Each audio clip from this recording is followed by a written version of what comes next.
Good afternoon, everyone, and I want to thank you all for joining us this afternoon. I'm pleased to be joined today by Chief Bill Janes of the Royal Newfoundland and Constabulary, Chief Superintendent Andrew Boland from the Royal Canadian Mounted Police.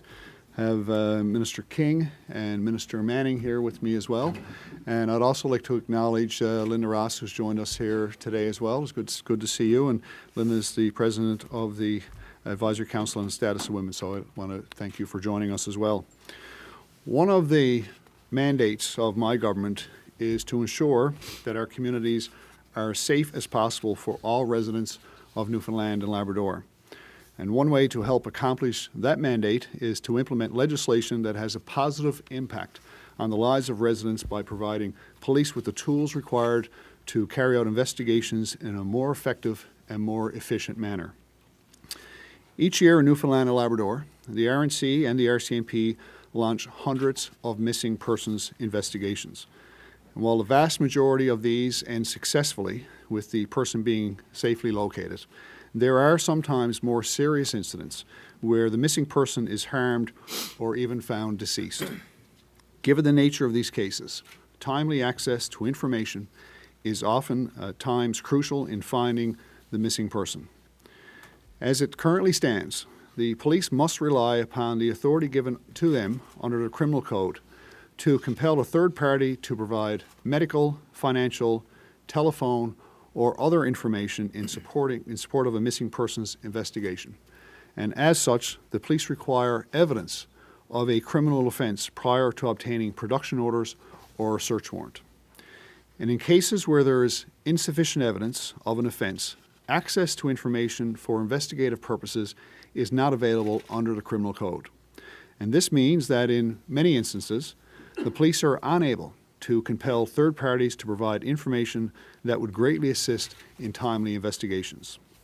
So to address this gap, and after consulting with representatives from women's groups, the Aboriginal community, the Office of the Information and Privacy Commissioner, we are now introducing a Missing Persons Act that will allow police to apply to the court for a search order or a record access order where a person has been reported missing, but there lacks evidence to believe that a criminal offense has occurred.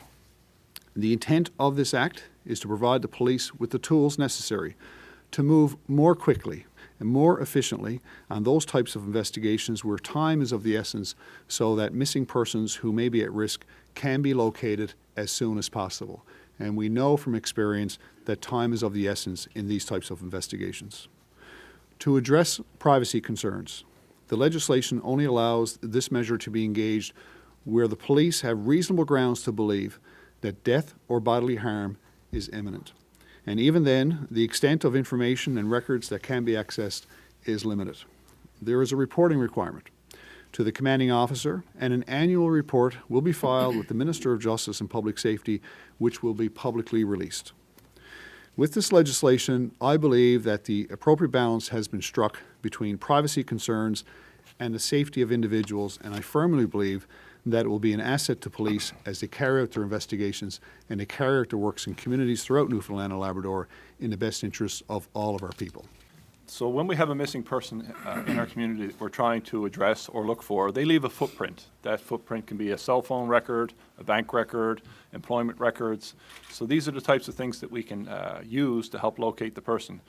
We're typically dealing with a lot of different types of missing persons. It could be teen runaways, it could be a hiker that's lost in the woods, or a hunter that's lost in the woods. It can be a suicidal person. So there's a variety in the types of people that we're looking for. So what this legislation does, it provides us with an opportunity to do prompt and thorough investigations and to relieve the anxiety that the family is feeling and the persons who've made the missing persons reports, so that we can find their loved ones and bring them safely home. Chief? So I think the most important part about the provisions around the Act are not every investigation the police start out on is a criminal investigation. And this legislation provides us with the ability to go to people who hold the information. It could be a car dealership. It could be a car company if we're looking for GPS information from a vehicle and movement of a vehicle.